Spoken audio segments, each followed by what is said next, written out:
شكرا السيدة الرئيسة. السيد وزير، ما عجبتناش النبرة باش جاوبتي. حنا ما عندنا حتى حساسية نهائيا، هذا برلمان كيقوم بالرقابة ديالو وانت كتعرفوا نحن أوفياء بالعكس، لكن شي واحد وفي المنهج ديالو هو العدالة والتنمية، سواء كان في المعارضة أو في الأغلبية. وجميع السياسات سواء ديال النقل والتجهيز ولا ديال ما كانت كنناقشوها بنفس المنهجية، بالعكس حنايا موضوعيين، ولذلك كان خص التجاوب معها، لأنه ها هما السادة النواب مختلف الفرق كيتكلموا على الفلاح الصغير.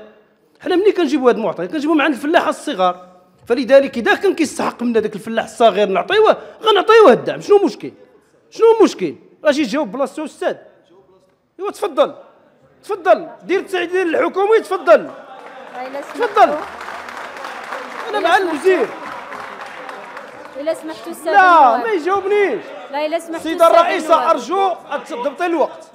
بلاتي وقف عافاك حتى نتذاكروا. لا اسمح لي دابا غادي ناخذ نقطة النظام. إلا سمحتوا بلاتي غير بلاتي ننظموا صبروا السادة النواب. إلا سمحتوا الله يخليكم، الكلمة في إطار التعقيب الإضافي.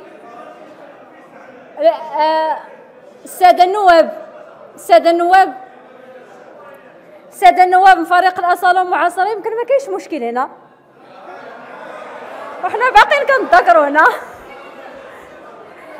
الكلمة إلا سمحتوا الكلمة في إطار التعقيب الإضافي كانت عند السيد النائب عبد الله بوان من فريق العدالة والتنمية. ما يقاطعوا حتى شي واحد حتى يسالي الوقت ديالو، واللي بغى يتكلم ياخذ الوقت اما في نقطة نظام إلا عنده شي حاجة على التسيير، ولا ياخذ تعقيب إضافي، ونخليو كل واحد يتكلم في الإطار ديالو. تفضل.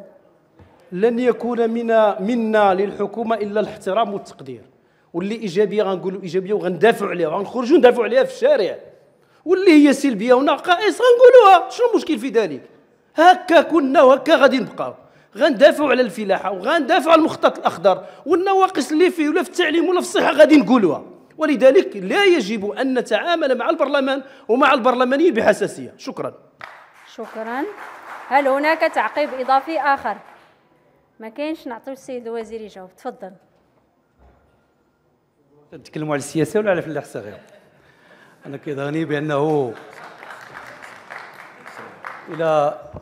إلا سمحتوا أنا حور في الكلام ديالي وقلت داكشي اللي في قلبي، ولكن هذا ما كيعنيش بأنه ما كنتعاونش مع الإخوان وما اجتهدناش. وما تنساش بأن قلتها أنتم مع من عملت المخطط المغرب الأخضر النهار اللي بدينا التكس، ومع الناس ديالكم وغاسي السق اللي حاضر واستعمار الانوزي والناس اللي هما والسيد ديال ليافي اللي كان في ليافي والناس اللي خدا غير يعني بلي كنشوف بانه كاين الناس اللي كل خطره ما مقتنعينش بهذا المشروع. حتى انا خصني نعطي الفكره ديالي. هذا الشيء اللي كاين كنا متاحين، ما هو حتى هو اشكال، ولكن هذا الشيء راه ما غاديش يبدل يعني الفكره ديالي الى شي واحد هاجم هذا البرنامج لانه كيهاجم منا. انتم ما هاجمتوش، تكلمتوا، انا راه جاوبت.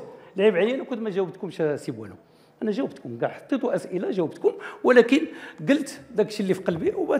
الا ما قلتوش انا نقولوا في بلاصه اخرى، اللهم خليني نقولوا هنا. الله يجزيكم بخير. ماشي مشكل. الفلاح الصغير يعني له قيمته، له استثمارته. حنا كنعملوا الاستثمار ديالو، كنتعاونوا معاه. القضيه ديال الليمون راه طلع التصدير ب 12%، طلع بالتصدير ب 12%. تجاوزنا هذيك المرحله اللي كانت صعيبه. الثمنات الان واخا هبطات بقات مستقره، وكاين اشكاليه ديال السوق الداخلي وكاين اشكاليه ديال السوق الخارجي، ولكن الحمد لله الانتاج ديالنا طلع، والثمن ماشي هبط لواحد المستوى اللي كيقولوا بانه كيتلاح على برا. راه الثمن هبط لواحد المستوى اللي يمكن ما كيعطيش داك الثمن اللي خصو يتعطى للفلاح. وحنا راه تجمعت مع المؤسسات اللي هي كونسيرني وهضرت معاهم، وحنا خدامين في واحد البرنامج باش يكون واحد التوازن من جديد. وشكرا.